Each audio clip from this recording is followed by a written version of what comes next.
Hello, everyone. Welcome to Health Professional Radio. I'm your host for today, Tabetha Moreto. Our guest today is Professor Huyen Tran. He is the head of Hemostasis, Thrombosis Unit, the Alfred Hospital Chair, Clinical Trials Group, Thrombosis and Hemostasis Society of Australia and New Zealand. Today, we're going to talk about a condition called Afib and how Australians are not connecting the dots between Afib and stroke. Without further ado, welcome to the show, Professor. I'm so happy you can join us today. Thank you very much for having me. It's a pleasure. Yes, I'm so happy too. Okay, so Professor, can you tell the audience more about yourself and the nature of your work? So I'm a hematologist, and my interest has been thrombotic and bleeding disorders, and that's been my passion professionally, and atrial fibrillation happens to be one of those conditions that can lead to blood clots and, importantly, ischemic stroke. This condition is a common one. So if I can lay the background to you, worldwide, at the moment there's about 33.5 million people with this condition, atrial fibrillation. And importantly, it contributes to about 15% of the 15 million episodes of stroke that occurs worldwide. So numerically, this equates to about 2.25 million strokes per year. In Australia, each year we're seeing about 51,000 episodes of stroke, and so 15% of that is substantial. The thing with atrial fibrillation is it's a disorder that becomes more common as we age. And it's a situation where it's an arrhythmic problem of the heart, and so it leads to a disturbed blood flow within the chambers of the heart, where you can have slowing of the blood flow and occasionally pulling of the blood flow. So when that occurs, you can have blood clot formation in the chamber of the heart. And the danger of this is that it can break off and embolize, so it floats off to other organs. And most importantly, ischemic strokes. And if you have an ischemic stroke, it can be quite devastating, in terms of long-term morbidity and mortality. So the intention here is to make people more aware of atrial fibrillation, to seek medical attention, and then there's very effective therapy, which is essentially to thin out your blood to try and prevent people from having ischemic stroke.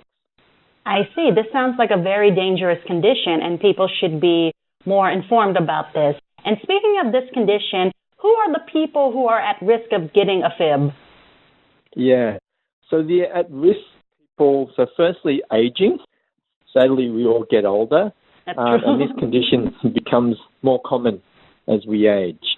In addition, there's other medical conditions such as high blood pressure or hypertension, diabetes, heart failure, vascular disease.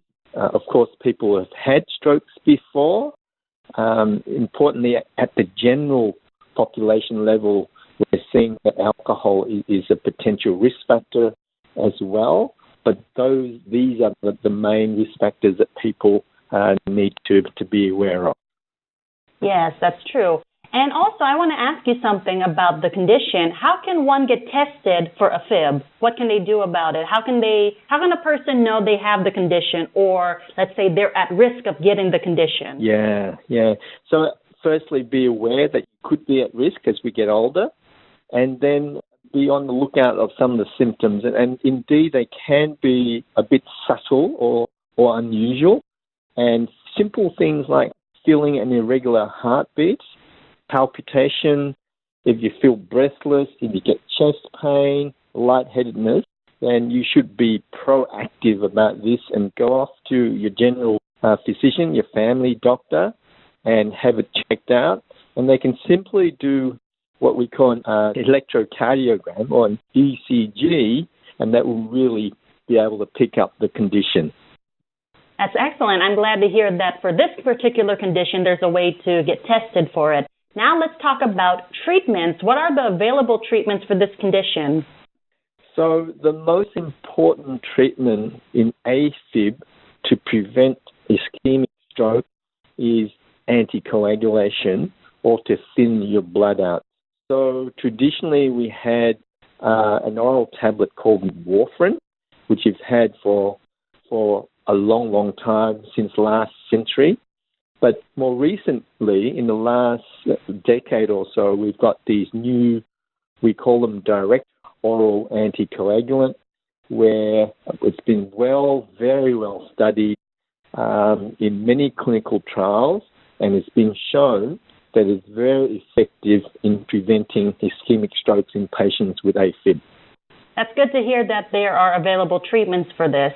And now let's talk about misconceptions. Are there any misconceptions about this condition that drive you crazy and they keep you up at night and you also want to clear up on the show today? Yeah. So I think awareness is a really important issue, because if we take back when I said early in the show about, 51,000 Australians having a stroke per year, and 15% of this can be contributed to atrial fibrillation. One of the society I work with, the International Society of Thrombosis and Hemostasis, did a survey over the last short period of time, and the awareness of AFib in Australia in patients or individuals who are 40 or older is only about 50%. That's a concern, because even though these people who were surveyed are aware, up to the level of 80% that stroke is dangerous, there's not a good connection or an understanding that atrial fibrillation can lead to stroke. So we make people more aware of atrial fibrillation and they get proper treatment, we should be able to reduce the number of strokes that we see each year in the community. Very good. Thank you so much, Professor, for clearing up those misconceptions. And I'm glad that you're on the show today, because this gives both of us the opportunity to share with the audience about this condition and what they can do to prevent it, and what they can do if there's someone listening out there who has this condition, what they can do to maintain their good health. Absolutely. If you're worried, please go see your family physician firstly.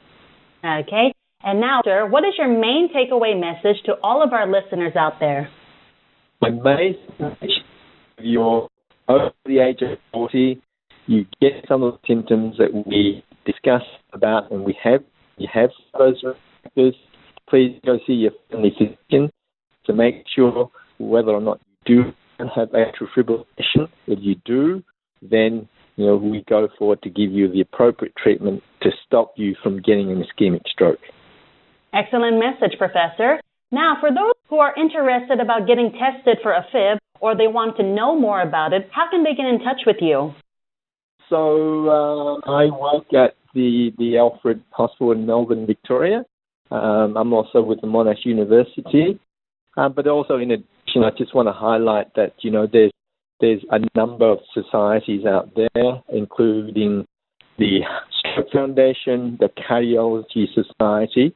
These are readily available on the internet, and, they can link in, get some more information to set aside themselves. But importantly, at the same time, they really should see a doctor who's, have an understanding about this condition to further the treatment. That's excellent. Thank you so much, Professor, for coming on the show. I really appreciate it. Pleasure. Thanks for having me. And that was Professor Huyen Tran, the head of the Hemostasis Thrombosis Unit, the Alfred Hospital Chair, Clinical Trials Group, THANZ. We've just been talking about a condition called Afib.